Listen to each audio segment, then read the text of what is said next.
Hi everybody, welcome back to my budgeting videos. This is going to be my video for my September 6th paycheck. And actually, let me make sure my pen works. I've been having the weirdest luck with pens lately. And also, I don't know why, I do this every time. I feel like I just like to double check how I've done things.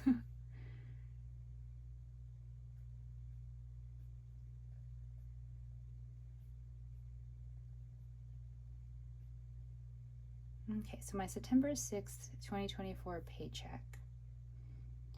My account is starting with a balance of $2,721.32. And I don't know why I wrote that so spaced out, but there we are. I am deducting out $200.89.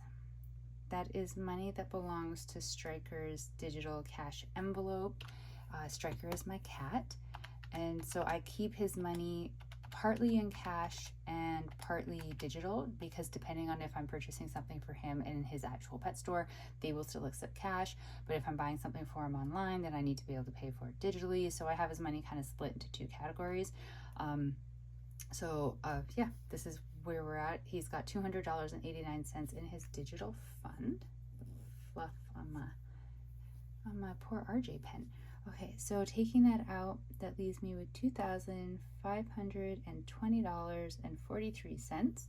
And I have a buffer in here of $1,000 from my mom, and I will explain what's going on with that. So my mom and I were trying to figure out how big of a payment you have to make on the line of credit for the minimum monthly payment to change. And neither one of us know actually how to calculate that. So she sent me money to put onto the line of credit, like $1,000 to put onto the line of credit, so that we could then see what the change was in the minimum monthly payment. And if you're curious, it was roughly $20-ish. So, but in reality, she had actually sent me $2,000 and said to put 1,000 of it on there, and let's see what happens. And then depending on the result of it will depend on what we do with the other $1,000. So I've been hoarding it like a dragon with rubies. And when we found out what the change in the line of credit minimum monthly payment was, then we were talking, and I was like, well, I have different ideas for how to best use the money, and I don't know what's right. This is my problem, is I don't know enough about money to know what is the right decision to make with it at times. And I don't know who to ask. So I just get stuck trying to figure it out, or mom and I try to figure it out, and we just do the best that we can. So she said I could do with it whatever I want. If I want to put it as another large payment onto the line of credit, I can do that. If I want to use it towards my budget, I can do that. If I want to go off and spend it and have fun, I can do that. That was a dangerous temptation. So I've decided to not use it for fun. What I'm going to use it for is for paying my cash envelopes, or I should say for funding my cash envelopes and funding my sinking funds, so that those two things will not be coming out of my normal budget for the length of time that the $1,000 can cover that. And then that way, my hope is that gives me enough money left over in my regular budget to be able to maybe make an extra payment on the line of credit, or if not that, at least cover all of my expenses without having to dip into my long-term savings or ask my mom for help. I did think about just keeping it in the budget, and like, instead of taking out $1,000, keeping it in there, and then just doing all my calculations, including my cash envelope and my sinking fund deductions, and then just keep doing that until it kind of run out. But I wanted to actually track it a little bit better than just having it kind of get lost in the numbers of the regular budget. So I'm kind of keeping it as like a separate thing just until it runs out. And we will hope that by the time it runs out, I've been able to make some extra payments onto the line of credit, and that some other changes that I've made. So I've changed how much I put into my sinking funds and how much I'm putting into my cash envelopes. So hopefully those changes as well, which have freed up only a small amount of money, but it's some money, maybe that will all help make a difference in the budget. This is all a gamble. So I'm pulling out $650, and that's half of my rent.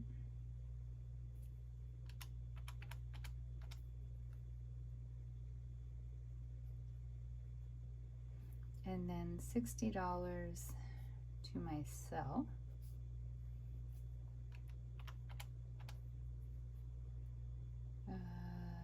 that's not right. Is that right? 870 and 43 cents minus 60. There we go. And then I owe on my Neo credit card $76.18.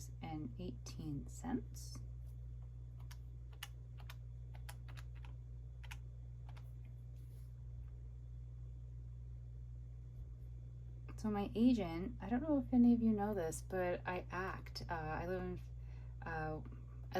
in Burnaby, but Burnaby is Vancouver, basically, like it's all mushed together.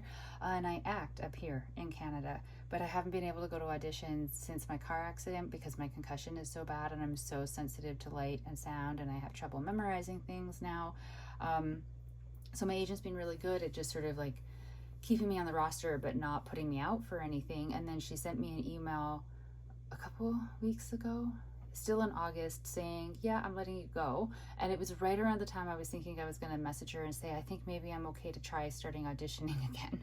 So I emailed her back being like, that's really unfortunate because I was about to email you saying this. And she's like, well, let's talk at the end of the month, but we haven't talked yet. And I'm like terrified now to look at my emails and to see one from her being like, yeah, no, I've cut you. Because like you need an agent and I don't know what to do. And it's really upsetting actually.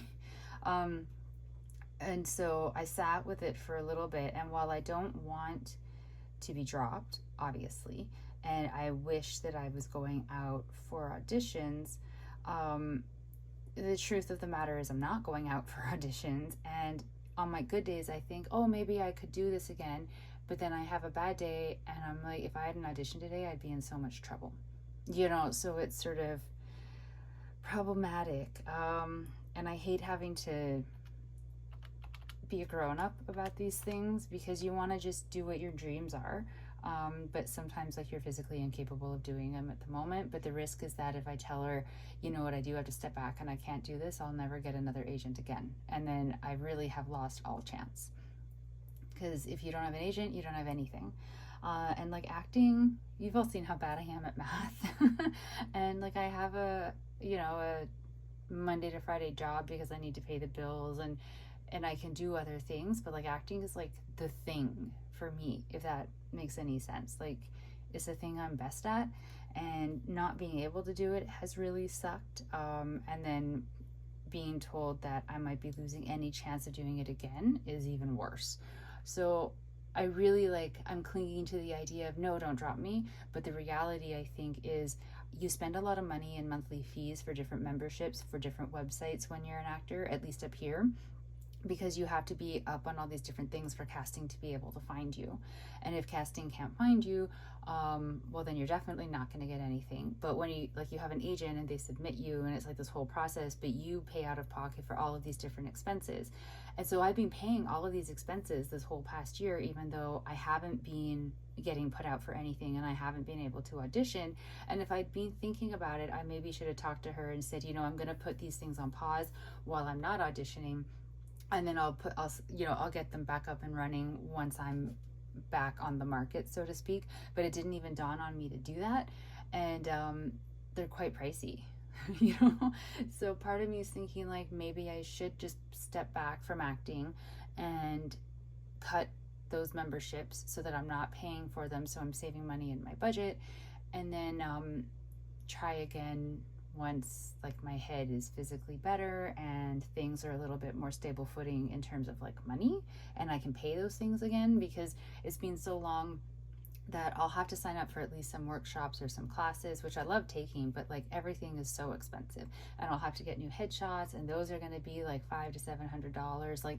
Acting is such an expensive field to be in, and unless you're one of the 1% that's making a huge amount of money, you're putting out generally a lot more than what you're getting back. And I don't know if people who aren't in acting realize that or not. So I'm sort of struggling with that right now, and all of that came to be because the charge on my Neo, one of the charges on it is a monthly fee for one of the websites that I have to have a membership to if I'm going to be acting. And so I just keep thinking, if I cut it, I'm breaking my own heart, which I know sounds dramatic, but I'm an actor, so deal with it. But it'll save my budget a lot of money. And maybe that's just the grown-up thing to do. Maybe that's what being a grown-up is. It's just giving up on your dreams completely and just being like, nope, I'm not doing it, and I'm not giving myself a chance to do it, and I'm just stepping away from the thing that I love. I don't know. It's awfully dramatic and melancholy for a budgeting video. I apologize. But yeah, it's just kind of where I'm at right now. So I took out my SUV payment of $266.72. That left me with $467.53. And I'm making a payment on the line of credit following the calculations I did for paying it off in 4 years. That's $292.94. So that is leaving me with $174.59. Now this would be where I would be freaking out about how am I going to get money for my cash envelopes and my sinking funds, except I know that I don't need to worry about it coming from here because it's coming from the buffer. So I should have thought about how I was going to write this. I'm going to try putting it up here. Mom's buffer, $1,000 minus $272.50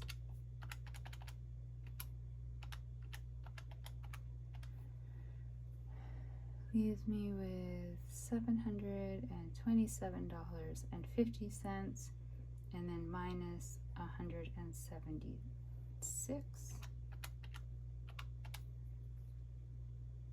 leaves me with $551.50. So the $272.50 is the cash envelopes, and the $176 is sinking funds. So this means I will have enough to do the cash envelopes and the sinking funds again next payday. So I have all of September where those two expenses aren't coming out of my regular budget, so that I'll be able to put some extra money onto the line of credit. So I have $174.59 still sitting in my account, and I decided to do, part of me wants to just put like $100 on the line of credit and leave $74.59 in the account.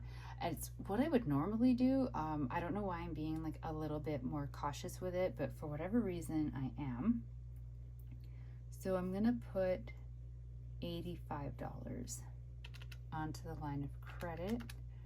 So $174.59 minus 85 is leaving me with a buffer in my account of $89.59, which is better than normal lately, so that's good. And that's an extra payment, so $292.94 plus 85. So I'm making a payment of $377.94 onto the line of credit. My line of credit is due on the 23rd, and I do have another paycheck before that where I will be making, hopefully, the same $292.94 payment, which would mean, is that right? Wait, I don't trust my math. $292.94 times 2 equals that, plus the extra 85. So that means I would have paid off $670.88, and the minimum monthly payment is $467.57. So I'm definitely over. I just need to make sure that if I do nothing else on payday, I do the line of credit payment because you can see like it's got to be done in order to process in time for the line of credit being due on the Monday, and that actually makes me really nervous, the time frame for that.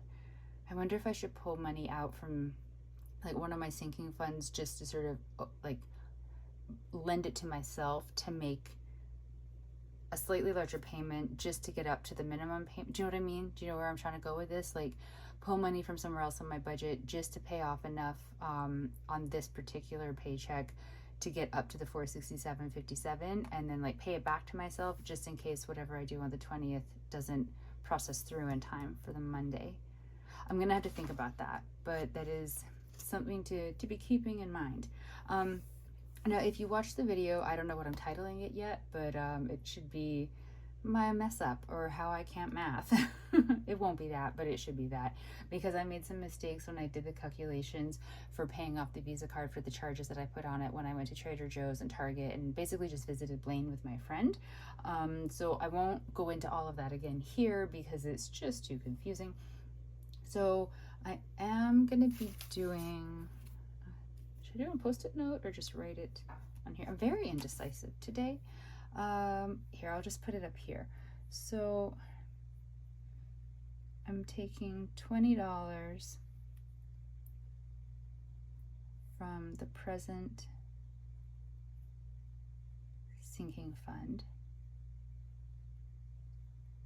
and paying it to my Visa. Okay. And then $5.70 from the travel sinking fund paying to Visa. And then, oh no, oh, I wrote the 6 first. Why did I do that? Oops, there we go.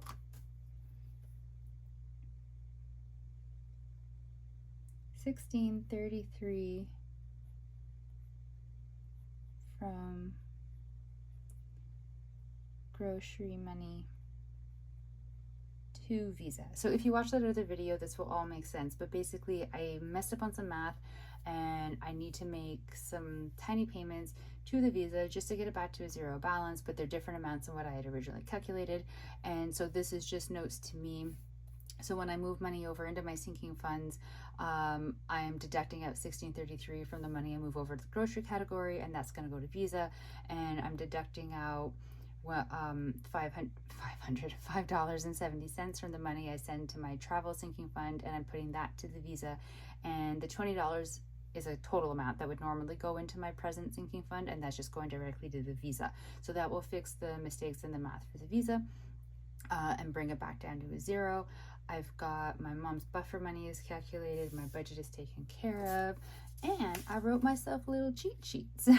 Actually, I don't really need the checkbox side, so let me just cut those off to make them a little bit shorter. Are these not the prettiest scissors? I love them. I think they're so pretty.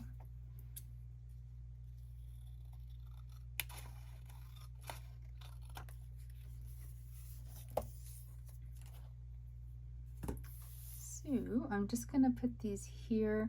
So I've changed the amounts that I put in some of my sinking funds and some of my cash envelopes, and I'm so used to the amounts that I put in them that I think I'm going to forget.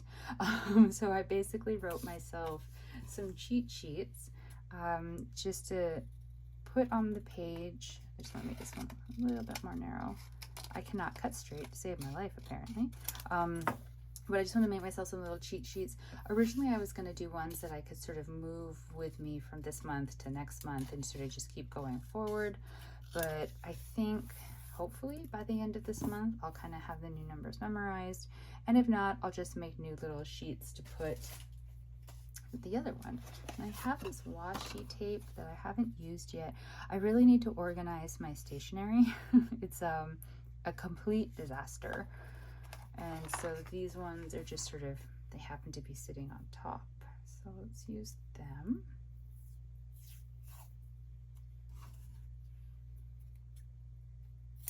Come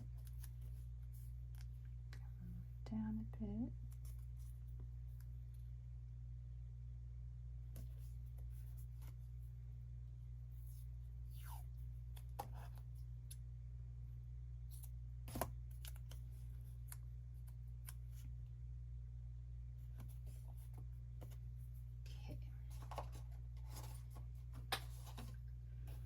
So there we have it. That is my budget all sorted out. I was just moving something out of the way there.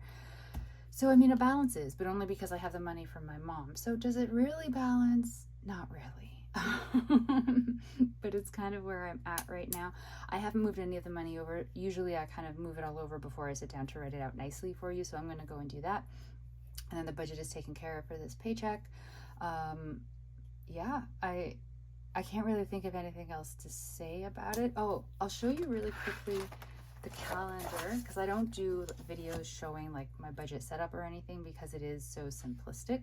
So, I mean, I use little stickers that I get from the dollar store, and I just try to match them in terms of like whichever ones I use in the month. Like my payday ones will match, and my SUV payments will match, and then my bills will match. I don't put my cell phone on here because I automatically put $60 to my cell phone every payday, so it doesn't really matter what the date is that it's due. And my Visa due date is a guess because it's not actually posted yet. It's still showing the due date from August. I don't know why that doesn't update as quickly as the line of credit, because the line of credit one is already updated.